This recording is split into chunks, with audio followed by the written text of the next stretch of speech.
If you think that uploading a video means your work is done, think again. Stay with me until the end of this video because today, I'm going to share 9 things every creator should do after uploading a video. These actions will directly impact your views. You could see an extra 20 to 30% more views that you've been missing out on.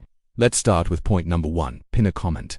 Now, I'm sure you've heard this advice from many people, but no one tells you how pinning the right comment can boost your engagement by 10 times. Most creators randomly pin a comment or promote another video link in the comments section, but this doesn't really drive much engagement.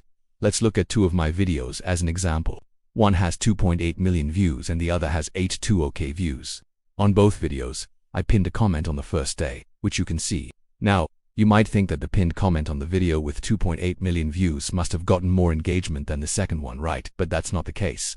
The first video has 1.2k likes and the second one has 1.9k likes. The like difference isn't much, but let's look at the replies. The first video has only 89 replies, while the second one has 953 replies, almost 1,000 replies. Why do you think that's happening? It's because the views are higher on the first video, yet the engagement on the second is so much better. Why? Because of the comment itself. On the first video, I promoted the video in a boring way. On the second one, I asked a question. What game do you play on your channel? It's a simple question, but it's really powerful. First, it's an open-ended question, so almost everyone who watches the video has a personal answer. Second, the question is easy to answer, so it naturally encourages engagement. When gamers or other viewers see the replies, they're more likely to engage too. And remember, for YouTube's algorithm, every reply is an extra engagement signal. If I hadn't pinned this comment, my second video would have missed out on 953 replies, which makes up about 20% of the total comments. Now that you understand the value of comments, let's move on to point number 2, reply to comments. But don't do this immediately after posting the video. Let the comments come in naturally after some time, depending on how many subscribers you have. The rate of new comments will slow down usually after the first 24 hours. This is exactly when you should start replying. Let's say you have 50 comments on your video. If you reply to all of them, your total comments will become 100. Of course, YouTube knows when a creator is replying, so the algorithm will give these replies slightly less weight than normal replies, but over time, even small actions compound into bigger results. Plus, staying connected with your audience makes them feel more involved, and when they see your reply, they're more likely to reply back, which again leads to more engagement. One thing I've either seen other big creators do is space out their replies over different time intervals. For example, they might reply to some comments early on, then wait an hour before replying to more. This way, fresh engagement keeps pushing the video further. But if the algorithm stops pushing your video, then you might need to use some backup strategies. Now, most creators publish their videos and celebrate if they perform well, or feel disappointed if they don't. But a smart creator acts differently in this situation. Instead of feeling down, they use backup packaging. For example, in my last video, I used this thumbnail, but in addition, I created 3 backup thumbnails that I could use if the CTR click-through rate dropped significantly. I keep at least 1 extra thumbnail ready for each video, just in case it underperforms. The same goes for titles. You should have 2 to 3 backup titles ready for every video. If you notice the video isn't getting as much attention as it should, you can try switching the title. By the way, YouTube has recently improved its A/B testing feature. You could only test thumbnails before, but now you can test titles or even the entire package at once, which I think is a really great option, because titles and thumbnails should complement each other, and this is how you can make sure you are always prepared. Keep your backup strategies in place, and you'll be ready for anything. Test and measure the results. Change thumbnails and titles if needed, but don't just rely on random decisions. Backup strategies are essential for improving CTR. This can make a huge difference, especially if your video is underperforming. Just remember to pay attention to your data and track your results. Small changes can make a big impact when tested properly. Now, let's move on to point number 3. Another way to boost video performance is to use deep links. Instagram is a great external traffic source for promoting your videos, but many creators don't know the correct way to do this, which ends up reducing their reach. Usually, creators copy their video link after publishing and paste it directly in their Instagram story.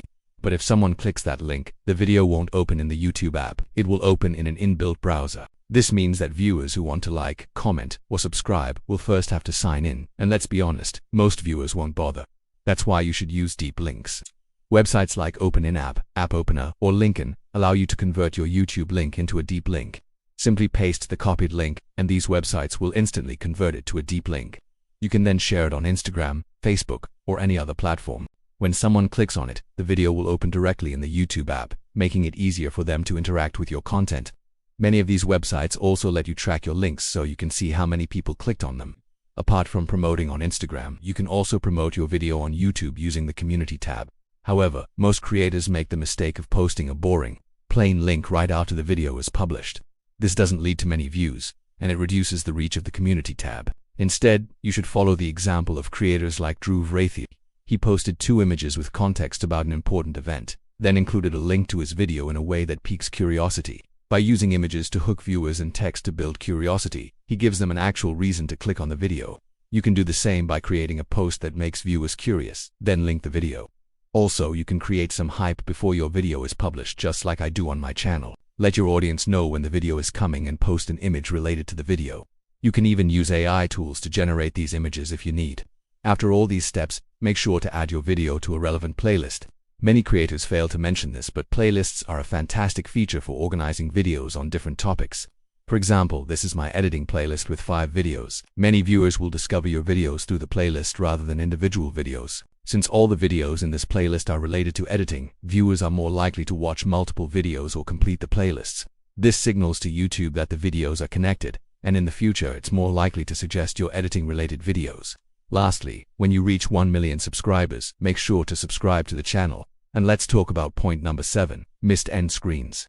I always say you should create a call to action at the end of your video and include an end screen, but most creators make the mistake of adding random videos to the end screen without using any CTA. Go into your analytics, check your top content, and make sure that the videos without a proper call to action are replaced with a new video.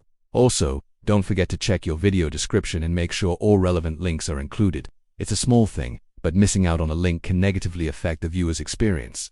Additionally, if you use chapters, you can write them down while watching the video. Most importantly, when you watch your video from a viewer's perspective, you get a clear idea of how good the video actually is. Another way to know your video's quality is to ask for genuine feedback. I highly recommend showing your video to people you trust to get honest feedback and constructive criticism. By the way, you can ask them questions like whether the thumbnail makes them want to click or whether the video is engaging enough. The more feedback you get, the faster you'll grow. So now you know what to do after uploading a video. But are you sure you know the correct process for uploading your videos? If not, click on this video and check it out. I'll see you there.